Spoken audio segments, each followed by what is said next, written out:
Adding a show to YouTube library. Hello viewers, today you are going to learn how to add a show to library on YouTube TV.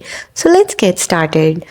If you want to add a show to your library on YouTube TV, first open YouTube TV in your browser and sign in with your Google account.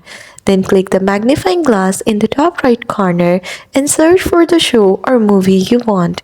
If you are not sure what you want to record, you can browse through the homepage categories. Then select the show or movie from the result to open its details. Then tap the plus icon next to Add to Library. Keep in mind that if you add something while it's airing live, the recording will begin from that point onward.